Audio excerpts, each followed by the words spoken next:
Hi everyone, Animal Girl here, back with another edition of Movie Talk. And because the latest movie in this franchise came out last Friday, and had I known that, I would have switched up the Movie Talk reviews. This week's movie is Jurassic Park. Experience one of the biggest films in motion picture history with director Steven Spielberg's ultimate thrill ride, Jurassic Park, featuring Academy Award-winning visual effects and groundbreaking filmmaking that has been hailed as a triumph in special effect artistry. This epic film is sheer movie-making magic that was 65 million years in the making. Jurassic Park takes you on an amazing theme park, on a remote island where dinosaurs once again roam the earth, and 5 people must battle to survive among the prehistoric predators. Okay, highlights of the movie. This movie was made back in 1993 and is a science fiction adventure film and was produced by Steven Spielberg. Now, this movie takes place in a theme park, as stated on the back of the DVD, where genetically engineered dinosaurs escape from their enclosure. Now, this was the first movie in at least a 5-movie franchise. The other 4 being in release order: Lost World Jurassic Park, Jurassic Park 3, Jurassic World, and the 5th and most recently released movie in the franchise, Jurassic World Fallen Kingdom. Now, whether or not the franchise will continue after Fallen Kingdom is yet to be determined, and I can't comment on that based on how the movie ends, because A, I have not yet seen Fallen World as of the posting of this video. B, the other 4 prior to Fallen Kingdom, including this one, all end on a note where you could honestly say, okay, they're not going to continue on after this, and they do. Okay, things I loved about this movie. First off, I liked the characters, and this includes the CG characters as well, even though they're listed there separately. The humans I really like, because you have a mixed bag of characters in this movie. You have a game warden, you have a multi-millionaire, 2 children, 2 paleontologists. One's a paleontologist, one's a expert in paleontology, and I'm trying to think of the right word. The vegetation during the dinosaur period. Another one is you have a chaos theoretist, or whatever, an expert in chaos theory. A lawyer, a hacker. Actually, technically, you have 2 hackers. Just one of the kids is a hacker, and an engineer. And then you also have a bunch of doctors and geneticists as well. But we don't spend a lot of time with them. The only one who's actually given a name is B.D. Wong's character, Henry Wu. And those of you who are Law and Order fans will recognize the actor B.D. Wong's name from Law and Order Special Victims Unit as FBI psychiatrist George Wong. But I'm getting off topic here. I apologize for that. I just wanted to drop that in there. So I did like the characters. It's a nice mixed bag. And of course, you have to have at least one paleontologist in this movie, as it is a movie about dinosaurs. So I did like that. It's a nice mixed bag of characters. I also like the turnabout for the one character when it comes to 2 of the other characters. I thought that was really unique and interesting. And also funny. I mean, you have this one character that doesn't like kids, and yet throughout the majority of the movie, after what happens with the park, he's the one who's spending the majority of the time with the kids. So I found that actually very funny too. Number 2, I loved the dinosaurs. I just love dinosaurs. I think they're just they were amazing creatures. And the CG effects that they used to create these dinosaurs, as with the exception of the little baby velociraptor that hatched from the egg in the lab, all of them were CG animated creatures. I think that little baby raptor was actually a puppet. I could be wrong. It could have been a CG animated character as well, but I think it might have been a puppet, as you don't really see it move much other than its head and its tail and its little hands. So it's possible it was a puppet, but it could have been CG too. I'm not 100% sure on that. But the big guys, CG. And it was amazing, especially considering the fact that at the time this movie came out, CG animation was basically relatively new. This movie used groundbreaking CG animation for the dinosaurs, and I believe this was one of the first movies that actually used CG animation for characters. Now, granted, more modern or more recent movies such as Beauty and the Beast and or the live-action version of Beauty and the Beast, and the live-action version of Pete's Dragon, and the live-action version of The Jungle Book, the CG animation is better, but those movies all came out within the past few years. This movie came out in 1993, so there is quite a gap in between when this movie came out as opposed to when Beauty and the Beast, Pete's Dragon, and The Jungle Book came out, or the live-action version of Beauty and the Beast and The Jungle Book, and the remake of Pete's Dragon came out. So yes, you would expect advances in the CG animation for those 3 movies as opposed to the CG animation in this movie. But for the time it came out, CG animation was really good.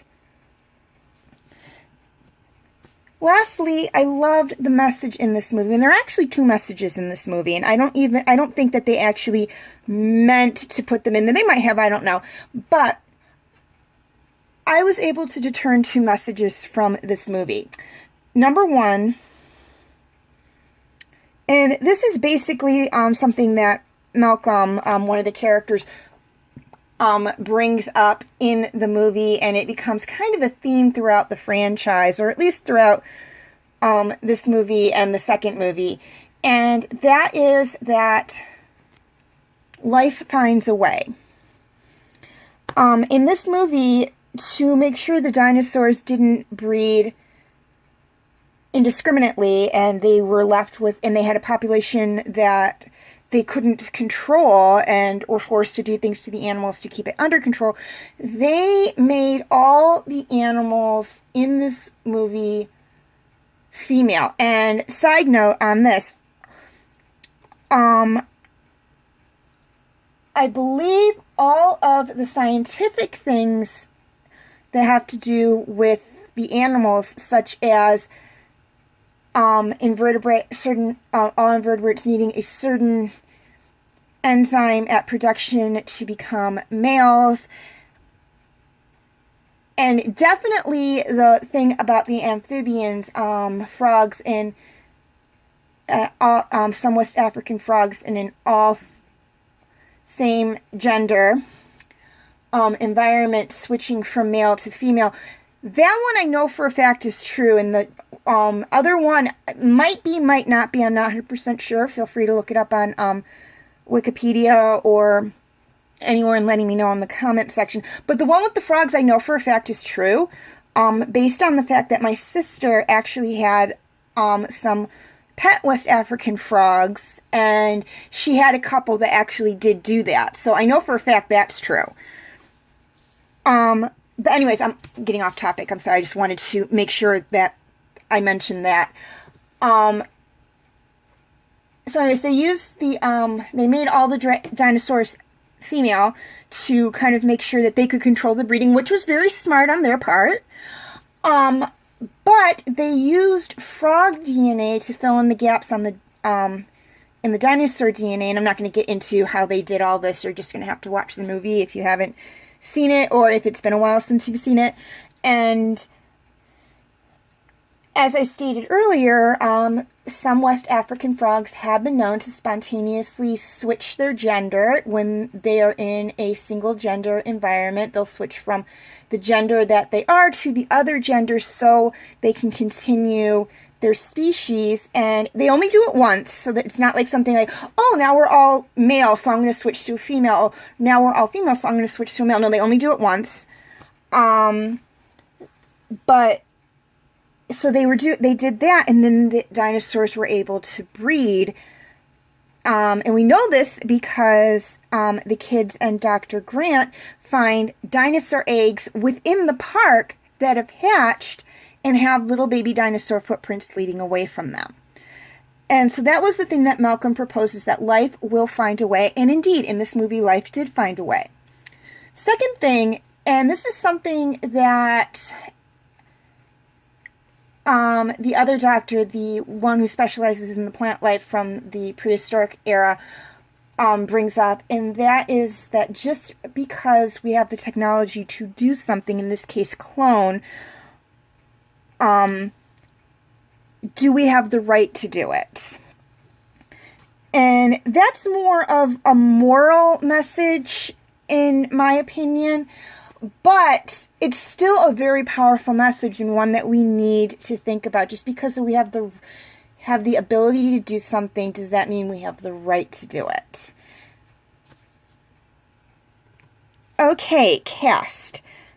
This movie had an amazing cast of characters, and we do have some background characters that are within the movie, or characters that are given names, but we really only see in a couple of scenes. Much like B.D. Wong's character, who does come back for, in the movie, Jurassic World, just so you know. But we'll get to that when I get to Jurassic World. And as a side note, please note that the first character listed, and then Ian Malcolm, Dr. Grant, Dr. Sattler, and then Lex and Tim are the only characters. So John, Ian, Alan, Ellie, Lex, and Tim are the only characters on this page that actually make it off the island. Just as a side note. But these are the characters we spend the most time with. So we have John Hammond, I believe is how you say the character's name. And if I've mispronounced anybody's name, character or actor, I apologize. So John Hammond, who is the person who owns Jurassic Park in the movie, was played by Richard Attenborough, I believe is how you say his name. Don Gennaro, I believe is how you say his name, who is the lawyer, was played by Martin Fernero, I believe is how you say his name.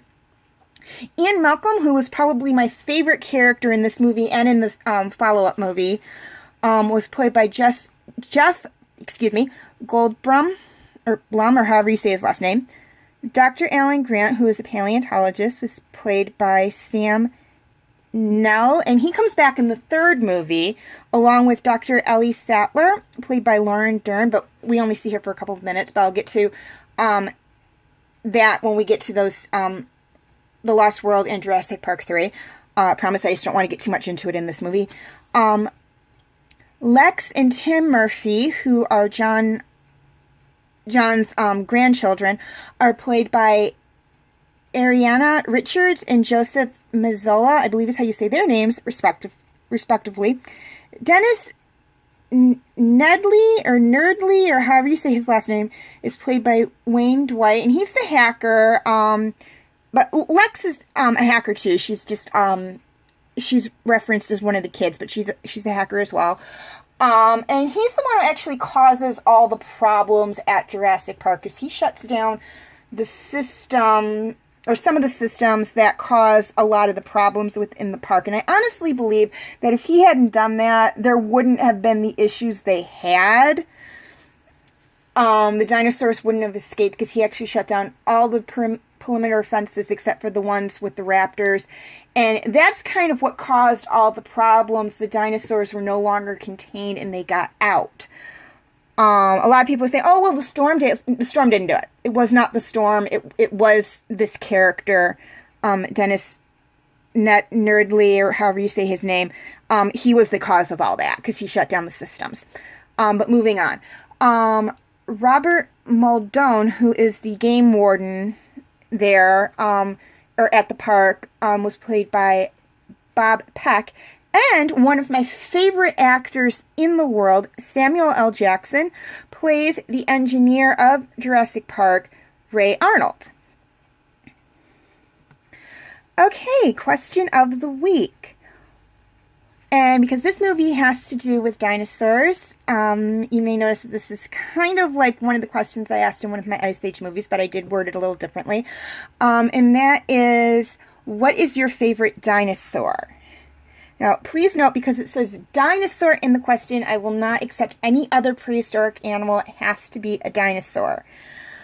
So T-Rex, Velociraptor, Brachiosaurus, Stegosaurus, Triceratops, Pterodactyl. Those are all acceptable. But saber-toothed tiger and mastodon are not, as they are not dinosaurs, okay? So please leave your answers in the comment section. Also, feel free to leave your comments and questions in the comment section. I do love to read those. And please like and share this video if you are watching it on Facebook, or like and subscribe if you are watching it on YouTube.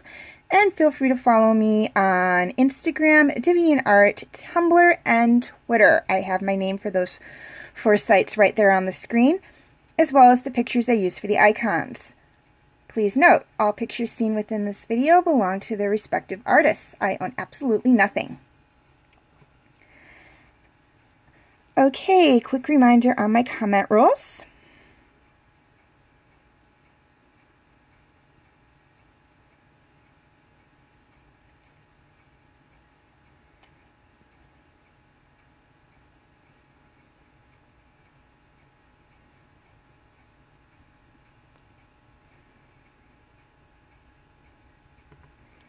Okay, feel free to check out my other movie talk videos.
My Movie Talk Special Edition videos.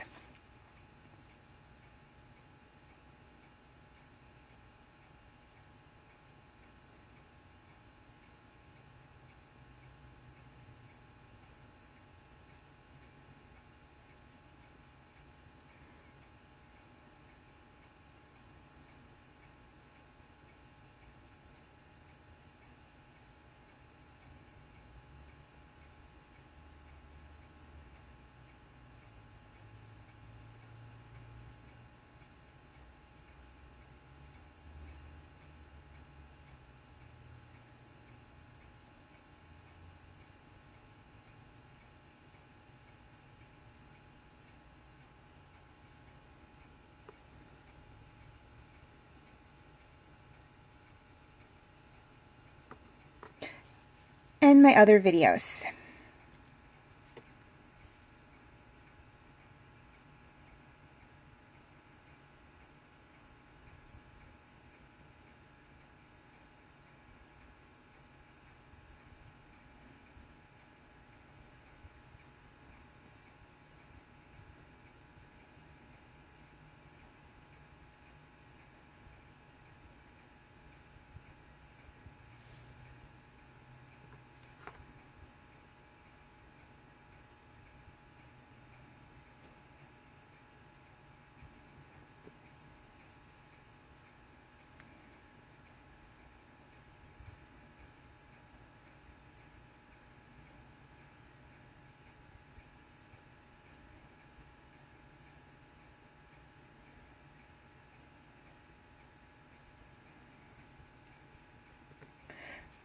Okay, before I sign off, two things I'd like to touch on. First off, please note that my movie talk videos on Van Helsing, Hansel and Gretel Witch Hunters, and Spooky Buddies, and my movie talk birthday special edition video on The Lion King are exclusively on my Facebook page as of the posting of this video. I will be posting re-uploads of these videos to Facebook, but that won't happen until October. Reason being, Van Helsing and Hansel and Gretel Witch Hunters are Halloween-esque movies, while Spooky Buddies is a Halloween movie. So, to me, it really only makes sense to do the re-uploads of those videos in October, which is when Halloween is. So, those three will be posted within the first few days of October. As for The Lion King, it is a birthday special edition video. So again, it only makes sense to me to do the re-upload of that video on my birthday, which happens to be in October. So please be patient. I will get those for videos re-uploaded to YouTube. It's just going to take a little bit of time due to the reasons I gave you. Also, there will be dual postings for TV Talk for Star Wars, Agents of S.H.I.E.L.D., and Dragons, as those three TV Talk videos will be posted both to my Facebook page and my YouTube channel. All other TV Talk videos will be posted exclusively to my Facebook page. If you'd like to check out any of those videos or the backlogged videos of the three that are being dual posted, feel free to check them out on my Facebook page. I will have the link in the description section. And just to make it a little easier on you guys, here is a list of all the TV shows I've either done TV Talk videos on or am currently doing TV Talk videos on.